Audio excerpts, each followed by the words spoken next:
Hello dear students, welcome to GDC YouTube channel. और कैसे हैं सभी लोग और कैसे चल रही है आपकी स्टडी? ओके, तो स्टडी तो ये है बेटा, समय आपके पास नाइपर के लिए बहुत लिमिटेड है। तो आपको जो भी आपने जीपैट के लिए पढ़ा हुआ है उसको बहुत अच्छे से रिवाइज कर लें। सबसे ज्यादा फोकस आपको उसी पार्ट पे करना है कि जो हमारा हमने जीपैट के लिए मेहनत किया था उसको फाइनलाइज करने के लिए, क्योंकि एक हमारा इंटरमीडिएट स्टेप था जीपैट, ठीक है, जो हमारा हो चुका है। और जो हमारा फाइनल डेस्टिनेशन है वो है नाइपर। तो उसके लिए आप बिल्कुल भी क्या ना करें, रिलैक्स ना रहें। जितना ये समय है उतना ज्यादा क्या कर सकते हो, उस समय को यूटिलाइज करें और पूरा अपना रिवीजन करें। जो भी हमने जीपैट में पढ़ा है वो सभी टॉपिक बढ़िया तरीके से पूरे रिवाइज कर लें, ठीक है। उसमें ये ना ढूंढें कि सर इंपॉर्टेंट टॉपिक कौन सा है, कौन सा इंपॉर्टेंट नहीं है। ये मोल भाव मत करना। आप तो पूरा जो जीपैट का सिलेबस है ना उसको थ्रू आउट कर दो, रिवाइज कर दो। जितना आपने पढ़ा है उसको पूरा एक बार रिवाइज कर लीजिए, ये बहुत जरूरी है। ओके, तो ये चीजें बहुत अच्छे से आपको ध्यान रखना है। उसमें ये ना सोचेंगे सर हमें इंपॉर्टेंट बता दीजिए, नहीं भाई। अब तो पूरा जीपैट का सिलेबस जो आपने पढ़ रखा है उसको रिवाइज कर लीजिए। ओके, तो आज हम बात करेंगे जो यूवी स्पेक्ट्रोस्कोपी है।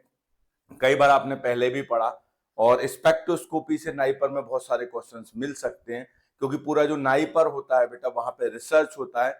और रिसर्च में बेसिकली सबसे मेन जो रोल होता है स्पेक्ट्रोस्कोपिक मेथड्स का होता है। तो वहां पे क्वेश्चंस आपको मिलेंगे। और नाइपर में थोड़ा सा डिफरेंट पैटर्न ये होता है कि समय हमारे पास कम होता है, तो वहां सीधा क्वेश्चन आपको देखना है और आंसर आपको देना है।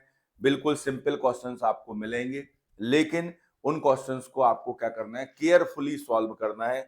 आपको उसमें भी नेगेटिव नहीं करने, ये चीजें थोड़ा सा ध्यान रखना है। तो यूवी स्पेक्ट्रोस्कोपी के हम क्वेश्चंस देखेंगे फार्मास्यूटिकल एनालिसिस में। यहां पर अगर देखें प्रीवियस ईयर जो क्वेश्चंस हैं उन्हीं को अपन लेके चलेंगे। जो पहले क्वेश्चंस हमारे आए हुए हैं उन्हीं को अपन यहाँ पे क्या करेंगे, कवर करेंगे। तो आप देख रहे हो 360 डिग्री जो सीरीज चल रहा है ये आपके लिए बहुत हेल्पफुल है, क्योंकि इसमें पहली चीज तो प्रीवियस ईयर क्वेश्चंस कर रहे हो आप, क्वेश्चंस तो आप करते हैं, बट इसमें साथ में डिस्कशन है, ठीक है। हम आपको एक्स्ट्रा पॉइंट्स को भी यहाँ पे कवर कराएंगे, तो ये चीज याद रखना है। यहाँ पर देखिए, पहला, एक्सटेंडेड कॉन्जुगेशन अगर हो रहा है तो क्या कॉज करेगा। ये नाइपर में आया 2023 में। हम बेटा वुडवर्ड फिशर रूल पढ़ने वाले बच्चे हैं, ठीक है। हमने वुडवर्ड फिशर रूल भी पढ़ा हुआ है, और उसमें हमने पढ़ा है अगर हमारा कॉन्जुगेशन एक्सटेंड होता है, अगर हमारा कॉन्जुगेशन एक्सटेंड होता है, ठीक है। मान लो ये आपका कॉन्जुगेशन था अल्टरनेट वाला और एक और बॉन्ड आ गया, कॉन्जुगेशन क्या हो गया, एक्सटेंड अगर हुआ है, तो हमको कितने नंबर देना पड़ते हैं, 30 नैनोमीटर हमको ऐड करना पड़ता था। तो मान लो अगर इनिशियली सपोज आपका लैम्डा मैक्स 280 था पहले, अब उसमें कॉन्जुगेशन एक्सटेंड हुआ, आपने 30 नैनोमीटर और ऐड कर दिया, तो वैल्यू हो गई हमारी 310 नैनोमीटर। मतलब लैम्डा मैक्स की जो वैल्यू है वो शिफ्ट हो गई है कहाँ की ओर, रेड एंड की ओर। रेड एंड मतलब आपका यहाँ से 200 से चलते हो 800 तक, ये हमारा ग्राफ रहता है। तो यहाँ की ओर जा रहे हो तो लैम्डा मैक्स शिफ्ट हो रहा है रेड एंड की ओर। तो इसको क्या कहोगे आप, तो अब यहाँ पे बेटा रेड शिफ्ट हम बोलेंगे। अब रेड शिफ्ट तो ऑप्शन में दिया नहीं है, तो रेड कलर का लाइफ बॉय होता है बेटा, उससे लोग नहाते हैं, हमने कई बार आपको बताया। तो रेड मतलब आपका बैथोक्रोमिक शिफ्ट, याद रखना, रेड मतलब बैथोक्रोमिक शिफ्ट। तो सीधा सीधा ए आंसर हमारा करेक्ट हो गया। अगर कोई पूछे हिप्सोक्रोमिक शिफ्ट क्या होता है, तो यही लैम्डा मैक्स की वैल्यू अगर शिफ्ट होती है टूवर्ड्स द लोअर एंड तो उसको बोलते हैं अपन क्या, हिप्सोक्रोमिक शिफ्ट। उसको कहते हैं साहब ब्लू शिफ्ट बोलते हैं उसको। हाइपरक्रोमिक शिफ्ट क्या होता है, और हाइपर अगर हमारा ये जो आपका कर्व है इसकी हाइट अगर बढ़ रही है और वेवलेंथ कांस्टेंट रहता है हमारा, ठीक है, तो वो आपका कहलाता है। अगर एब्जॉर्बेंस इंटेंसिटी बढ़ती है तो हाइपरक्रोमिक, इंटेंसिटी कम होती है तो हाइपोक्रोमिक। इसमें एक चीज जरूर याद रखना, कभी भी बैथोक्रोमिक शिफ्ट हो या हिप्सोक्रोमिक शिफ्ट हो, जो हाइट रहेगी वो कांस्टेंट रहती है, जो बाय एक्सेस की वैल्यू रहेगी वो कांस्टेंट रहती है। और जब आपका हाइपरक्रोमिक होता है या हाइपोक्रोमिक होता है तो हमारा वेवलेंथ फिक्स रहता है, वो चेंज नहीं होता। मतलब एक्स एक्सेस वाली वैल्यू हमारी क्या होती है, फिक्स होती है। इसको थोड़ा सा याद रखेंगे। कई बार हो सकता है बैथोक्रोमिक शिफ्ट में हम रेड एंड की ओर जा रहे हैं, यहाँ पे वेवलेंथ अपना लॉन्गर है लेकिन एनर्जी क्या है, कम है। ये भी आपको याद है, अगर एनर्जी के रिस्पेक्ट में पूछे तो वहां पे गलत नहीं करना, क्योंकि लगता है बच्चों को ये क्वेश्चन तो बहुत सरल है। आप जीपैट में देख चुके हो, पेपर ऐसा कोई बहुत आपका नहीं था टफ, लेकिन बच्चों ने मिस्टेक की, ठीक है। तो ऐसे ही आपको ध्यान रखना, नाइपर में चाहे वो सरल क्वेश्चन हो या वो कठिन क्वेश्चन हो, सब हमारे भाई हैं और उनको बहुत अच्छे से करना है, ये ध्यान रखना है, ठीक है। आगे बात करते हैं नेक्स्ट क्वेश्चन की ओर। ये ऑलरेडी आप पढ़ चुके हो। Choose the correct energy sequence for given process, ठीक है। ये नाइपर में देखिए कितने बार रिपीट हो गया, ठीक है। एनर्जी पूछ रहा है, बच्चा सोचेगा साहब ये मैं हजारों बार बोलता हूं बच्चों को, इलेक्ट्रोमैग्नेटिक रेडिएशन, बच्चा छत्तीसगढ़ XUV IMR हमेशा क्वेश्चन आता है, जनरल साइंस का क्वेश्चन बनता है। हम तो फार्मा वाले हैं बेटा, हमें तो इनके रेंजेस भी याद करना है। अब यहां से यहां अगर जाते हो तो वेवलेंथ बढ़ता है, और यहां से यहां जाते हो तो एनर्जी बढ़ती है, फ्रीक्वेंसी बढ़ता है, वेव नंबर बढ़ता है, ये पैरामीटर बढ़ते हैं। अब यहाँ पे पूछ रहा है एनर्जी का सीक्वेंस पूछ रहा है, भाई एनर्जी किसकी ज्यादा है, ठीक है। अब जो ऑप्शन हमें दिए उनको देखना है। तो यहां पर देखिए यूबी का यहाँ पे देखो सबसे ज्यादा एनर्जी है, क्योंकि ना तो उसमें एक्सरे दिया ऑप्शन में, ना गामा रेस दिया है, ना कॉस्मिक रेस दिया है, तो हमें तो यूबी से शुरुआत करना है। तो एनर्जी जो सबसे ज्यादा है वो किसकी रहने वाली है, यूबी को लास्ट में कर दिया, ये ऑप्शन नहीं होगा, ठीक है। एनएमआर को टॉप बना दिया आपने, ये ऑप्शन नहीं हो सकता। एनएमआर को आपने टॉप बना रखा, ये ऑप्शन नहीं होगा। एनर्जी सीक्वेंस, कहां पे सीक्वेंस सही जा रहा है, इंक्रीजिंग हो या डिक्रीजिंग हो, ये मैटर नहीं करता। यूबी है, बिल्कुल सही है भाई। विजिबल नहीं दिया कोई बात नहीं, बट आईआर तो दिया है। फिर आपका एनएमआर दिया है, मतलब रेडियो वेव्स दिया है, तो सबसे कम एनर्जी रेडियो वेव्स की होती है, ठीक है। और अगर इसमें देखो जाए तो हमारा डी ऑप्शन एकदम क्या हो जाएगा, करेक्ट हो जाएगा। तो इसको अच्छे से याद रखो, ये एनर्जी का ऑर्डर है। हमें तो बेटा ये भी पूछ सकते हैं कि वेवलेंथ का रेंज क्या होता है और ये क्या चेंजेस करते हैं। यूवी विजुअल हमको पता है इलेक्ट्रॉनिक ट्रांजिशन करता है, आईआर क्या करता है, वाइब्रेशनल एंड रोटेशनल ट्रांजिशन करता है। मेनली मिड आईआर जो रीजन होता है वहां पे क्या करता है, वाइब्रेशनल ट्रांजिशंस करता है। अगर एनएमआर की बात करते हैं तो हमारे न्यूक्लियाई का स्पिन ओरिएंटेशन चेंज होता है, हमारा न्यूक्लियाई जो है वो पलटी मार जाता है। ईएसआर की अगर बात करो, वहां माइक्रोवेव यूज होता है, उसमें आपका इलेक्ट्रॉन का स्पिन ओरिएंटेशन पलट जाता है, ठीक है। ये अगर मास की बात करो तो वहां पे हायर एनर्जी इलेक्ट्रॉन्स का यूज करते हैं। सबसे पहले आयोनाइजेशन होता है, देन फ्रेगमेंटेशन होता है। तो ये मेन हमारी मेथड्स हैं, उनको याद रखना अच्छे से। ये लिखा हुआ है यहां पर देखिए, ये पैराफिलेंड्रीन सोदा lambda max at 234 nanometre. It mean देखो नाइपर वालों ने भी अगर 2010 में क्वेश्चन पूछा, एक ड्रग का लैम्डा मैक्स दिया, ठीक है, लेकिन उन्होंने ये नहीं पूछा कि इस ड्रग का लैम्डा मैक्स कितना होता है। उनने आपको लैम्डा मैक्स दिया है, अब वो पूछना है कि इसका मतलब क्या है, ठीक है। अगर ये लैम्डा मैक्स 234 नैनोमीटर पे दे रहा है तो इसका मतलब क्या है भाई, ये 200 से हमारा आपका कहां जा रहा है, 400 के बीच में आ रहा है, ठीक है, मतलब हमारे यूवी रेंज में। इट्स शो द अनसैचुरेशन, इसका मतलब क्या है, it's show the 2 double bond and 1 methyl group, it's show the unsaturation and 2 methyl group, conjugated double bond and alkyl group. अब बताइए जब अपन यूवी पढ़ते हैं तो यूवी का मेन पर्पस क्या होता है, यूवी हमको क्या बताता है, कॉन्जुगेटेड डबल बॉन्ड का इंफॉर्मेशन देता है, ठीक है। तो यही आंसर हमारा होगा सीधा। अगर वो एब्जॉर्ब कर रहा है यूवी विजिबल रेंज में, तो इसका मतलब उसमें क्या है, कॉन्जुगेटेड डबल बॉन्ड है। कॉन्जुगेटेड क्या है, डबल बॉन्ड है। तो इसी के आधार पर सीधा सीधा हमारा आंसर डी था। कभी भी कोई ड्रग का अगर लैम्डा मैक्स दिया जाता है तो इसका मतलब ये है कि वो ड्रग हमारा यूवी विजिबल रेंज में अगर एब्जॉर्ब कर रहा है तो उसमें क्या है, कॉन्जुगेटेड डबल बॉन्ड हमारा प्रेजेंट है। तो इसका आंसर सीधा सीधा डी आंसर सही था। देखो आंसर ऐसा नहीं है कि अपना ए सही नहीं है, ए भी सही है, ठीक है, ये आपका ये भी सही है, सब ऑप्शन सही है।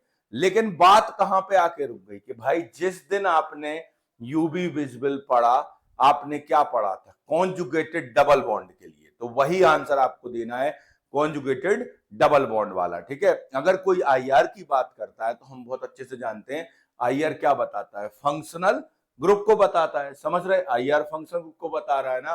तो ऐसे ही इसमें सीधा सीधा था, कॉन्जुगेटेड डबल बॉन्ड को बता रहा है हमारा, ठीक है। ये आपका पेरेंट कंपाउंड दे दिया इन्होंने। अगर आप इसके स्ट्रक्चर बना के भी कैलकुलेट करो तो ये आपका जो है हमारा कंपाउंड जो दिया गया है, बेसिकली ये जो कंपाउंड है इसको आप कैलकुलेट भी कर सकते हो, तो आंसर आपका उसके अराउंड आएगा।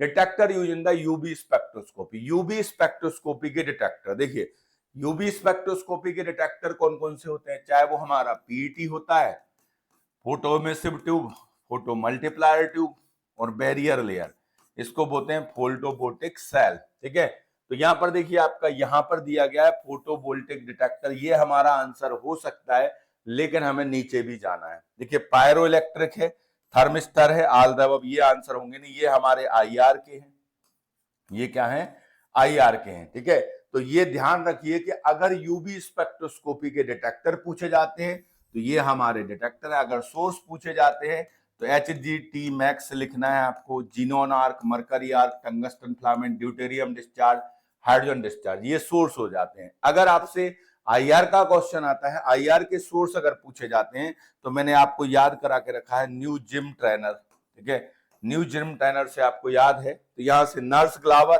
ठीक है, इट्रियम जर्कियम थोरियम की रॉड रहती है। ठीक है, Glauber source silicon carbide rod रहती है इसमें। ठीक है, incandescent lamp, mercury arc, tungsten filament, nichrome wire भी सोर्स हो सकता है। अगर आईआर के डिटेक्टर की बात आती है तो वो भी मैंने आपको याद करा रखा है, गोल बॉल क्या थी, प्यारी थी, इससे आईआर के डिटेक्टर याद हो जाएंगे आपको। देखिए ग्लोली सेल हो गया हमारा, इसमें जीनोन गैस भरी रहती है, बोलोमीटर में अपना प्लेटिनम प्लेट रहता है। ठीक है, पायरो इलेक्ट्रिक हो गया, ये एफटीआईआर में यूज होता है, इसमें ग्लिसरीन वाला रहता है, थर्मिस्टर हमारा मेटल का ऑक्साइड होता है। तो ये हमारे आईआर के डिटेक्टर है। अगर एनएमआर के डिटेक्टर की बात करो तो रेडियो फ्रिक्वेंसी डिटेक्टर और रेडियो फ्रिक्वेंसी सोर्स लिखा रहता है। अगर आप बात करते हो हमारे किसके लिए, मास के लिए, तो मास में जो डिटेक्टर होता है फैराडे कप होता है हमारा, अराय डिटेक्टर होता है, इलेक्ट्रॉन कैप आपका मल्टीप्लायर ट्यूब, ये डिटेक्टर के काम करते हैं हमारे मास के लिए। ठीक है, और मास में सोर्स के लिए क्या होता है, इलेक्ट्रॉन इंपैक्ट होता है। तो ये अच्छे से याद रखो, क्योंकि एक क्वेश्चन तो आपको मिलना ही है ये सोर्स और डिटेक्टर का, तो इनको अच्छे से याद रखिए भाई। ठीक है, ये देखिए हमारे यूवी विजुअल के डिटेक्टर हैं, ये आईआर के डिटेक्टर है, ये एनएमआर में बेसिकली आपका फोरियर ट्रांसफॉर्म एनएमआर या रेडियो फ्रिक्वेंसी लिखा रहेगा। मास का ये एनालाइजर के नाम लिखे हुए हैं, मास एनालाइजर होता है, क्वाड्रापोल होता है हमारा। ठीक है, टाइम ऑफ फ्लाइट, ये एनालाइजर है। डिटेक्टर जो मैं बता रहा हूं वो है आपके कौन कौन से डिटेक्टर, फ्राडे कप, अराय डिटेक्टर ये होते हैं। ईएसआर में सिलिकॉन क्रिस्टल है। ठीक है, एक्सरे के लिए जीएम काउंटर, इस बार उसमें जी आपका जीपेट में क्वेश्चन आया, उनने पूछा एक्सरे को डिटेक्ट करने के लिए, तो उसमें बेटा बायोलॉजिकल लिखा था, इसलिए ऑटो रेडियोग्राफी हमारा आंसर था। ठीक है, ध्यान रखना है। Shifting of the lambda max toward the red wavelength, अब भी पढ़ा बेटा अपन ने, लॉन्गर वेवलेंथ की ओर तुम जा रहे हो तो भैया तुम नहा रहे हो, बैथोक्रोमिक शिफ्ट कहलाएगा। क्या कहलाएगा, बैथोक्रोमिक शिफ्ट अपना आंसर हो जाएगा, अभी पढ़ा अपन ने। ठीक है, बैथोक्रोमिक शिफ्ट देखो कितने बार आता है हमेशा क्वेश्चन, बच्चा सोचेगा इतना सरल क्वेश्चन है यार क्यों पढ़ रहा है, बेटा यही सरल क्वेश्चन ले डूबते हमें, तो ऐसे को अपन को ध्यान से पढ़ना है। ठीक है, बैथोक्रोमिक शिफ्ट आल्सो नोन है, अपन ने अभी पढ़ा, बैथोक्रोमिक मतलब रेड शिफ्ट होता है, अच्छे से याद रखिए। ठीक है, आगे बात करते हैं, which of the following technique is used to determine non UV active substance, मतलब कोई आपका यूवी एक्टिव नहीं है, मतलब उसमें कॉन्जुगेटेड डबल बॉन्ड नहीं है। अब कॉन्जुगेटेड डबल बॉन्ड उसमें बेटा है नहीं, और अब तुमको उसको डिटरमाइन करना है, तो कौन सी मेथड आपका करेगा, देखो सबसे आप डिटरमाइन कर लोगे, कोई मना नहीं करेगा, लेकिन भाई सबसे बेस्ट बताइए आप, सबसे अच्छा बताना है आपको। अब क्योंकि चारों ही वो सामान बेच रहे हैं वो वाला, लेकिन आप बताना ये कि किसकी क्वालिटी अच्छी है, कौन आपको अच्छा रिजल्ट देगा। ठीक है, डेरिवेटाइजेशन तो एक मेथड होती है जिसमें अपन सैंपल को क्या कर सकते हैं, मॉडिफाइड कर सकते हैं। ठीक है, सैंपल को क्या कर सकते हैं, मॉडिफाइड कर सकते हैं। और ये हो गया एचपीएलसी, अपन जानते हैं भाई हाई परफॉर्मेंस लिक्विड क्रोमेटोग्राफी है, ये कैसे भी चल सकती है, रिवर्स पेज हो सकता है, नॉर्मल पेज हो सकता है, इसके अलग अलग क्या हो सकते हैं, प्रिंसिपल हो सकते हैं। रमन स्पेक्ट्रोस्कोपी स्कैटरिंग बेस्ड होता है, इसमें रमन शिफ्ट आती है, जिस भी कंपाउंड में पोलराइजेबिलिटी चेंज होती है तो ये बता देता है। आईआर में डायपोल आईआर सबसे वर्सेटाइल मेथड मानी जाती है, क्यों, फंक्शनल ग्रुप तो होगा ना बेटा तुम्हारे पास, तुम्हारे भैया तुम्हारी स्ट्रक्चर में बॉन्ड तो होगा, डबल बॉन्ड नहीं है कोई बात नहीं, सिंगल बॉन्ड तो होगा ना, तो सीधा सीधा इसमें देखिए डेरिवेटाइजेशन अपन इसलिए फॉलो कर सकते हैं, मान लो ये कोई कंपाउंड है, सपोज इसमें मान लो अपना मेथेन है, इसमें हमारा कुछ नहीं है डबल बॉन्ड, ठीक है। अब हमने क्या किया, इसको ये रिएक्ट करा के इसमें ये कॉन्जुगेशन का इंट्रोडक्शन करा दिया, ये इंट्रोडक्शन हो गया कॉन्जुगेशन का। तो ये डेरिवेटाइजेशन से हम सैंपल को मॉडिफाइड कर सकते हैं, ठीक है।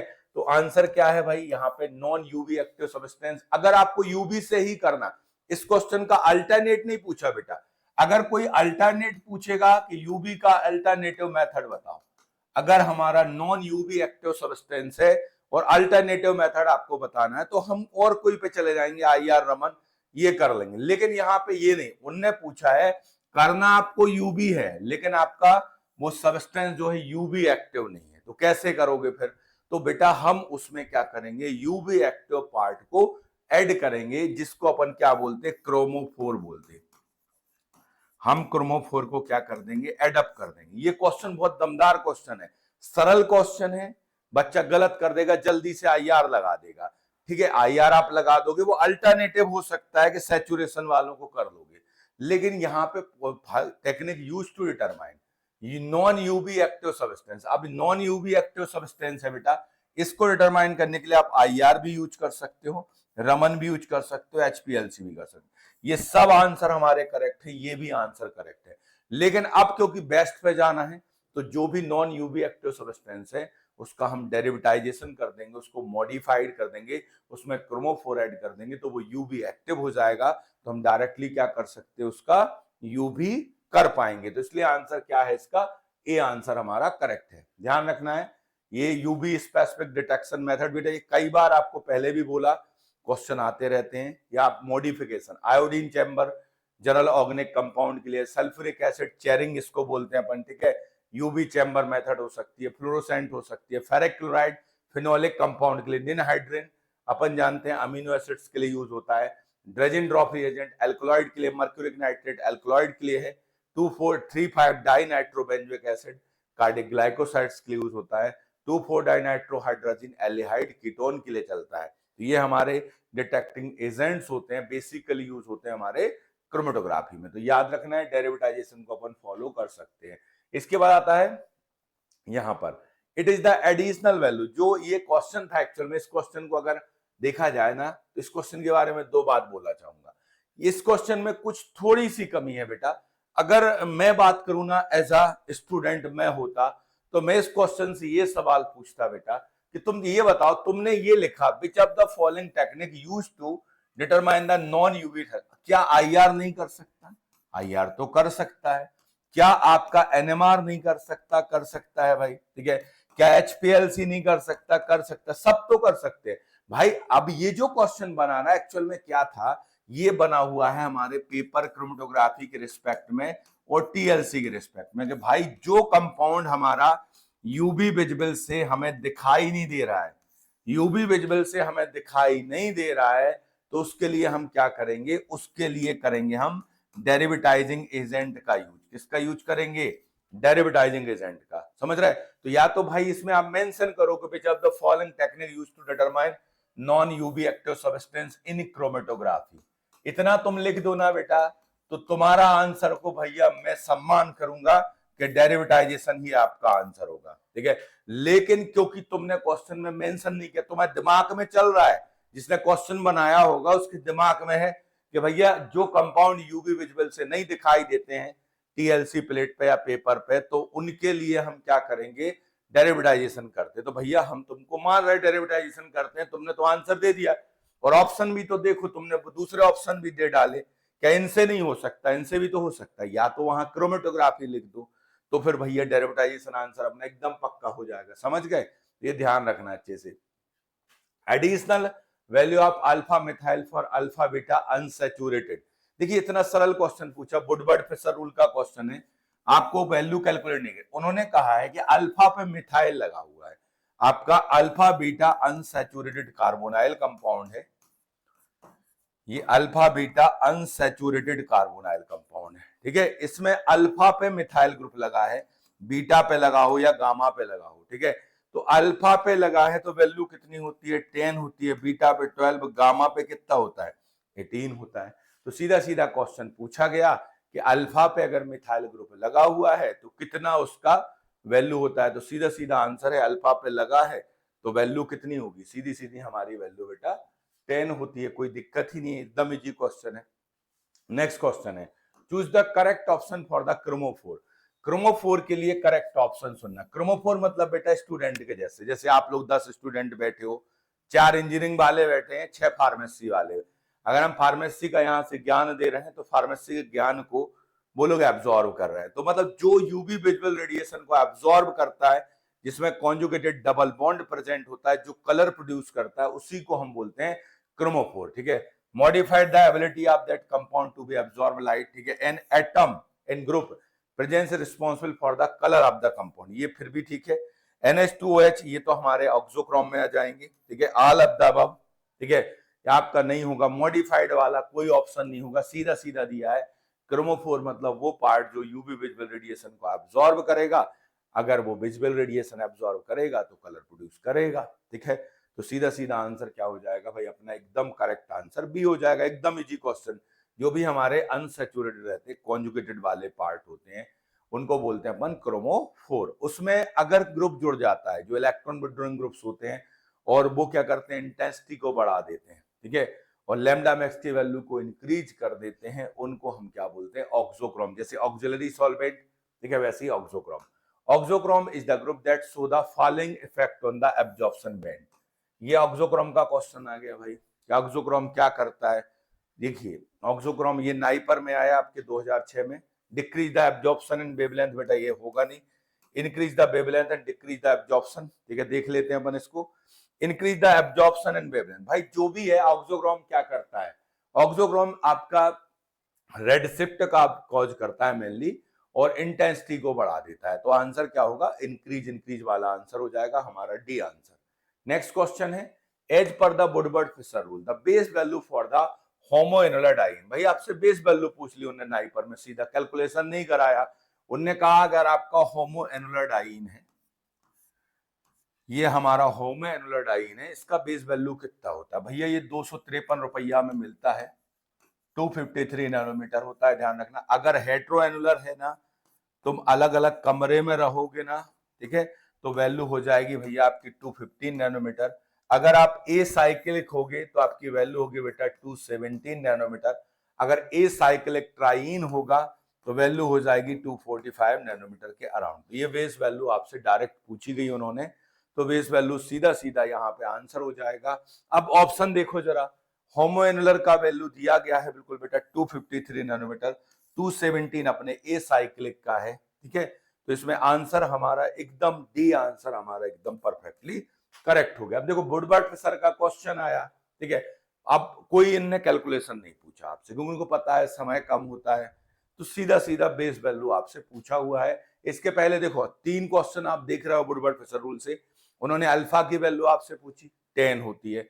इसके पहले आपसे क्या पूछा था उन्होंने कि अगर आपका कॉन्जुगेशन एक्सटेंड होता है तो 30 नैनोमीटर। तो ऐसे भी क्वेश्चंस आपको बन सकते हैं, वैल्यू आपसे वो पूछ रहे हैं, ये आप देख रहे हो ध्यान से। ठीक है, तो वैल्यू आपसे पूछी जा सकती है। आपका इनएक्यूरेसी इन यूवी स्पेक्ट्रोस्कोपी, अगर यूवी स्पेक्ट्रोस्कोपी आप कर रहे हो, कब हमारा सही रिजल्ट नहीं आएगा यूवी का, क्या प्रेजेंट हो जाएगा तो हमारा यूवी सही नहीं आएगा। देखो यूवी का काम क्या है बेटा, देखिए यहां से हमने इंसिडेंट रे को अब यहां से अप्लाई किया अपन लोगों ने, ठीक है, और ये हमारी इंसिडेंट रे, यहाँ पे अपना ट्रांसमिटेड रे आ गया। हम परसेंटेज ट्रांसमिशन को मेजर करते हैं इनडायरेक्टली, हम क्या निकाल लेते हैं, एब्जॉर्बेंस को निकाल लेते हैं, लॉग फॉर्म में हमारा एब्जॉर्बेंस आ जाता है I0/I के फॉर्म में। ठीक है, इनडायरेक्टली हम एब्जॉर्बेंस निकालते हैं। हम यहाँ पे ना स्कैटरिंग चाहते हैं, ना हम यहाँ पे डिफ्रैक्शन चाहते हैं, हमें ये सब चीजें नहीं चाहिए, ना हमें रिफ्लेक्शन चाहिए, ना हमको डिफ्रैक्शन चाहिए, ना हमको स्कैटरिंग चाहिए। हमको केवल क्या चाहिए, यहाँ पे एब्जॉर्बेंस होना चाहिए, और जो बचा हुआ बाहर निकल गया परसेंटेज ट्रांसमिशन हो गया। मतलब हमको यहाँ पे स्कैटरिंग की जरूरत नहीं है, हमको रिफ्लेक्शन की जरूरत नहीं है, हमको डिफ्रैक्शन की जरूरत नहीं है। तो यहाँ पर देखिए अगर स्कैटरिंग होती है तो ये अच्छी बात नहीं है हमारी यूवी के लिए, यूवी के लिए ये काला दिन बन जाएगा, यूवी के लिए बहुत दुखद घटना हो जाएगी स्कैटरिंग। भाई पासिंग विदाउट डिफ्रैक्शन, ये तो हम चाहते हैं कि डिफ्रैक्शन रिफ्लेक्शन नहीं होना चाहिए, ठीक है। कोगुलेशन ऑफ द सॉल्यूट, ये भी एक आपका यहां पे क्या हो गया, प्रॉब्लम वाली बात है। अगर आपके सॉल्यूट है, ठीक है, हम यहां पर देखें डाइल्यूटेड सॉल्यूशन यूज करते हैं। हम किसको यूज करते हैं, डाइल्यूटेड सॉल्यूशन यूज करते हैं। अगर यहां पर ये कोगुलेशन होता है सॉल्यूट का, तो ये भी प्रॉब्लम क्रिएट कर सकता है, स्कैटरिंग क्रिएट कर सकता है, पासिंग विथआउट द डिफ्रैक्शन। ये तो बात सही लिखिए। अब इस क्वेश्चन में आंसर क्या लगाओगे आप, देखिए इसमें ऑल अबव द आंसर दिया गया है, लेकिन अपना जो आंसर है इसमें कुछ एरर है, स्कैटरिंग प्रॉब्लम क्रिएट कर रहा है, ठीक है, कोगुलेशन प्रॉब्लम क्रिएट कर रहा है, लेकिन पासिंग विथआउट लिखा है, विथ लिखना चाहिए, विथ डिफ्रैक्शन, तो ये भी प्रॉब्लम क्रिएट कर देगा। हमारे तीन ऑप्शंस प्रॉब्लम क्रिएट करेंगे, ऑल द अबव आंसर हो जाएगा। अगर आप विथआउट लिख रहे हो ना, जैसे लिख दिया विथआउट रिफ्लेक्शन, विथआउट डिफ्रैक्शन, ठीक है, तो ये आपका यहां से क्या होगा भाई, हमारे लिए जो होगा फिर ये भी क्या हो जाएगा, प्रॉब्लम में आपको विथ लिखना है। तो ए और डी तो करेंगे ही भाई, स्कैटरिंग नहीं चाहिए हमें, पार्टिकल्स नहीं चाहिए, डाइल्यूट चाहिए, ठीक है। और डिफ्रैक्शन जो है ये आपको ध्यान रखना है कि वहां पे हमें एब्जॉर्बेंस और ट्रांसमिशंस का काम होता है, ठीक है, तो ये आपको ध्यान रखना है। Light passes through sample without proper diffraction, तो यही तो है बेटा, विथआउट डिफ्रैक्शन आपका पास होना चाहिए। आप लिख रहे हो तभी तो यूवी होगा, ठीक है। तो वहां पे आपने क्या पूछा है, इनएक्यूरेसी के लिए पूछा हुआ है, तो विथ हो जाएगा। Which of the following amino acid can be detect by UV visual spectroscopy, कौन से अमीनो एसिड को डिटेक्ट कर लोगे बेटा, जिसमें अनसैचुरेशन होगा, कॉन्जुगेशन होगा, उसको डिटेक्ट कर लोगे। देखो इसमें कौन है, हिस्टाडीन को कर सकते हो, फिनाइलएलनिन को कर सकते हो, आर्जिनिन को कर सकते हो, ल्यूसीन को कर सकते हो। अब विच of the following amino acid can be detected by the UV visual spectroscopy, ये 2019 में आया। तो बेसिकली एरोमेटिक रिंग, हम जानते हैं कि एरोमेटिक रिंग है, एरोमेटिक रिंग मतलब बेंजीन है, उसका बहुत अच्छे से अपन यूवी विजुअल स्पेक्ट्रोस्कोपी कर सकते हैं। तो सीधा सीधा आंसर हमारा ए आंसर एकदम करेक्ट हो जाएगा, ठीक है। ध्यान रखना है फिनाइल अलानीन, ठीक है, ये जो एरोमेटिक अमीनो एसिड होते हैं इनको अपन यूवी विजुअल से डिटेक्ट कर सकते हैं। Which of the following drug not absorb the UV range, UV range में कौन सा एब्जॉर्ब नहीं करेगा, ये क्वेश्चन आ गया। ऐसा फिर भी ठीक है, क्वेश्चन आता है बेटा, तो मतलब आपने जैसे जीपैड वालों ने किया ना कि सीधा लैम्डा मैक्स पूछा, वो तो बिल्कुल भी फेयर नहीं है। ऐसे पूछ लो आपके कौन सा ड्रग एब्जॉर्ब नहीं करेगा। तो यहां पर देखिए एस्पिन है, एस्पिन को अगर आप बनाते हो, इसमें आपका एरोमेटिक रिंग आ गया। एसिटाइल सैलिसिलिक एसिड है, ये सब अपन जानते हैं भाई, ये एसिटाइल सैलिसिलिक एसिड है, ये हो गया। पैरासिटामोल का स्ट्रक्चर देखो, इसमें भी हमारा ये पैरासिटामोल का स्ट्रक्चर है भाई, तो इसमें भी दिख रहा है एरोमेटिक रिंग है। क्लोरल हाइड्रेट को अगर आप बनाते हो, ये अपना इतना इजी क्वेश्चन है, क्लोरल हाइड्रेट आपने बनाया तो इसमें तो एरोमेटिक कहीं दिख नहीं रहा आपको। फिनोबार्बिटॉन बनाओगे आप, फिनोबार्बिटॉन में भी फिनाइल है हमारा, तो सब में एरोमेटिक रिंग है बेटा, सब एब्जॉर्ब करेंगे। एक बंदा बस है जिसमें एरोमेटिक रिंग नहीं है, तो वो एब्जॉर्ब नहीं करेगा। ऐसे क्वेश्चन पूछोगे तो ये लॉजिक बेस्ड क्वेश्चन होते हैं, ये बच्चे के नॉलेज से बनते हैं, ठीक है। तो मतलब ये आपका आंसर सीधा सीधा हमारा सी आंसर एकदम करेक्ट हो जाएगा, समझ गए। इसके बाद आता है which amino acid highest degree of the UV absorption, ये भी ठीक है, हाईएस्ट पूछ रहे हो डिग्री, कौन ज्यादा एब्जॉर्ब करेगा देख लेते हैं अपन। ट्रिप्टोफॉन है, इसमें इंडोल रिंग है, ठीक है, इंडोल रिंग वाला है। टायरोसिन हमारा एरोमेटिक रिंग रख रहा है इसमें, ठीक है। सीरीन जो है इसमें नहीं है। मिथ्योनाइन में एसएच ग्रुप होता है, सल्फर वाला होता है। अब बेटा जिसमें सबसे ज्यादा अगर आप देखोगे इंडोल है, इंडोल में अगर आप देखो, ये गलती बच्चा ये सोच लेता है कि टायरोसिन, टायरोसिन में बेटा एरोमेटिक रिंग है, ये है आपका टायरोसिन का स्ट्रक्चर। अगर अपन देखें तो ये टायरोसिन का स्ट्रक्चर हो गया, आप देख रहे हैं यहाँ पर ये। और अगर आप इंडोल रिंग बनाओगे, ये इंडोल है, तो इंडोल रिंग में देख लो आप, ये तो है ही अनसैचुरेशन, ये भी अनसैचुरेशन है, यहाँ पे CH3 है, COH है और NH2 हो गया। अब बताइए इन दोनों स्ट्रक्चर में ध्यान से देखो, ज्यादा ये हो गया ना बड़ा पार्ट, तो ये ज्यादा एब्जॉर्ब करेगा, क्योंकि हाईएस्ट पूछ रहा है, तो आंसर क्या होगा, ट्रिप्टोफान अपना आ जाएगा। अब बोलोगे सर ये क्वेश्चन कैसे करें हम, हमने यूबी में नहीं पढ़े सर, हम कहाँ चले जाएं। तुम कहीं मत जाओ, तुम बायोकेमिस्ट्री की किताब पे जाओ और कर लेना तैयार। जितने हमारे इसेंशियल अमीनो एसिड हैं या नॉन इसेंशियल अमीनो एसिड, उनके एक बार स्ट्रक्चर देख लेना, उनके नाम याद कर लो। हो सकता है यूबी से क्वेश्चन ना पूछा जाए, डायरेक्ट बायोकेमिस्ट्री से क्वेश्चन आ जाए आपको, समझ रहे हो। तो जैसे टायरोसिन है हमारा, फिनाइल अलानीन है, ठीक है, ये हमारे एरोमेटिक अमीनो एसिड है। इसके अलावा जैसे इंडोल वाला है तो उसमें एक एरोमेटिक रिंग तो है ही साथ में, और वहां पे आपका पायरोल रिंग भी जुड़ गया, तो इसलिए उसकी इंटेंसिटी क्या हो गई, बढ़ गई। तो सीधा इस आधार पर अपन जा सकते हैं, तो यही इसका आंसर रहने वाला है, ठीक है।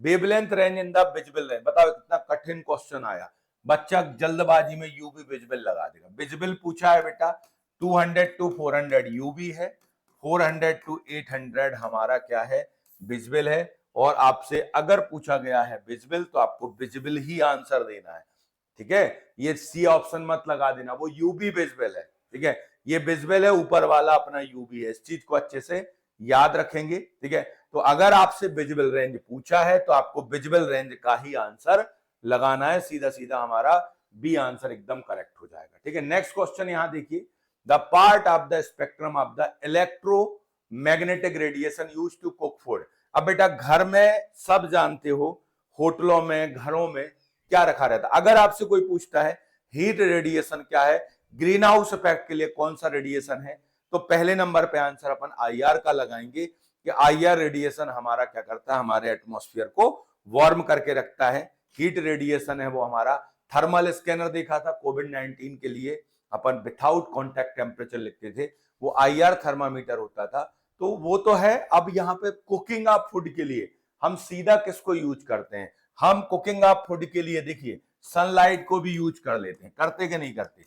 सनलाइट जो अपना सोलर कुकर होता है उससे भी तो खाना पक जाता है अपना, ठीक है। ये आपका यूवी नहीं करते डायरेक्टली यूज, क्योंकि हार्मफुल होता है।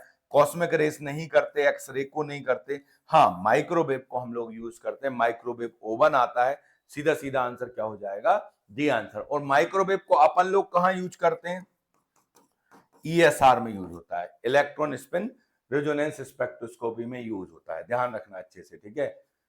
अब आता है यूवी स्पेक्ट्रोस्कोपी बेस्ट एग्जाम्पल। आप अब बताओ, बेस्ट भी लिख दिया और पूछ रहा है, देखो नाइपर वाले ही पूछते हैं ऐसे। देखो यूवी का दोनों हो सकता है, यूवी विजुअल का एब्जॉर्प्शन भी हो सकता है, यूवी विजुअल का इमिशन भी हो सकता है, दोनों हो सकते हैं। अब वो बेस्ट पूछ रहा है भैया, बेस्ट एग्जाम्पल किसका है, तो वो अपना एब्जॉर्प्शन स्पेक्ट्रोस्कोपी है। बेस्ट क्या है, एब्जॉर्प्शन है। इमिशन आपका अगर 90% एब्जॉर्प्शन के केस हैं तो 10% इमिशन के केस हैं। और बेस्ट लिखा है, देखो नाइपर के क्वेश्चनों में एकदम क्लियर कट रहता है, बेस्ट लिखा है तो आपका क्या पहुंचेगा, एब्जॉर्प्शन स्पेक्ट्रोस्कोपी का एग्जाम्पल होगा। एब्जॉर्प्शन पढ़ लेना, कहीं एडजॉर्प्शन तो नहीं लिखा है क्रोमेटोग्राफी वाला, वरना गलत हो जाए अपना, ठीक है। ध्यान रखना है इसको अच्छे से, एब्जॉर्प्शन स्पेक्ट्रोस्कोपी। आगे बात करते हैं production of the lambda max, ठीक है, for chromophoric system one of the following can be used. कौन से नियम से हम लैम्डा मैक्स को प्रिडिक्ट कर सकते हैं, ठीक है। तो देखिए बियर लॉ, लैम्बर्ट्स लॉ जो है ये हमारे प्रैक्टिकल लॉ हैं, ठीक है। इनसे अपन एब्जॉर्बेंस को कोरिलेट कर सकते हैं कंसंट्रेशन से, एब्जॉर्बेंस को कोरिलेट करते हैं वेवलेंथ से, ठीक है। प्रिडिक्ट नहीं कर सकते, ये हमें एक्सपेरिमेंट करना पड़ेगा, तब हमें पता चलेगा, ग्राफ बनाना पड़ेगा। अगर वुडवर्ड फिशर रूल लगाते हो तो हम स्ट्रक्चर देख के लैम्डा मैक्स को थ्योरेटिकली निकाल सकते हैं, ठीक है। तो सीधा सीधा आंसर क्या होगा अपना, सी आंसर एकदम करेक्ट हो जाएगा, सी आंसर हमारा एकदम करेक्ट हो जाएगा। नेक्स्ट क्वेश्चन बेटा यहां पर दिया है, two substance have same absorbance. अब बताओ सेम एब्जॉर्बेंस है, उनको क्या बोलोगे आप बताइए। आप बोलोगे सर हमने पढ़ा नहीं है। चलो बेटा तुमने नहीं पढ़ा, कोई बात नहीं। तुम आइसोइलेक्ट्रिक तो जानते हो भैया, करंट लगा रहे हो सेम, ठीक है। तुम आइसोथर्मल तो जानते हो भैया, तपा रहे हो सेम, ठीक है। आइसोक्रेटिक तो जानते हो ना, कंसंट्रेशन सेम होता है।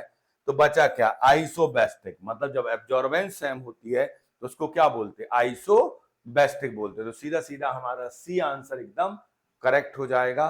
तो यहाँ पे ये 20 जो इंपॉर्टेंट क्वेश्चंस थे बेटा उनको अपन ने डिस्कस किया। और इन क्वेश्चनों को डिस्कस करने के बाद तुम यूवी के बारे में क्या बोलोगे। नाइपर वालों ने यूवी विजिबल में आपसे क्या पूछा भाई, मेन पॉइंट ही पूछे, उसका इंस्ट्रूमेंटेशन का क्वेश्चन आपको मिल रहा है, आपको डिटेक्टर सोर्स पूछे उन्होंने, आपसे ट्रांजिशन पूछ सकता है इलेक्ट्रॉनिक, वो आपसे यूवी विजुअल का रेंज आपसे पूछा गया, जो हमारे रेड शिफ्ट ब्लू शिफ्ट है उस पे क्वेश्चंस आए, हमारे यूवी विजुअल के बैंड पे क्वेश्चन आपको मिल सकता है। इसके अलावा आपको वुड बर्ड फिशर रूल के क्वेश्चन मिले। तो इन्हीं टॉपिक से आपको क्वेश्चंस आ रहे हैं, तो इनको अच्छे से आप क्या कर लेंगे, रिवाइज कर लेंगे। ओके भाई, मिलते हैं नेक्स्ट वीडियो में, जुड़ते हैं अपन एक नए टॉपिक को लेके। और अपन सबका मोटिव ये है कम समय में जल्दी से जल्दी नाइपर को क्या करना है, ऑब्टेंड करना है। क्योंकि जीपैट तो एक हमारा क्या है, इंटरमीडिएट स्टेप है। जो पोजीशन आप पाओगे अपने लिए, जो अच्छी पोजीशन पाओगे वो कहां से पाओगे, नाइपर से। तो नाइपर ही सबसे अच्छी जगह है बेटा हमारे फार्मा के लिए। तो इसलिए उसके लिए पूरी जी तोड़ मेहनत करो, क्योंकि जो आपने पिछले 2 साल में पढ़ा है, 2-3 साल में, उसको 10 दिन के अंदर रिवाइज करो आप। ठीक है, ये बहुत जरूरी है, इस काम को अच्छे से फॉलो करें। ओके।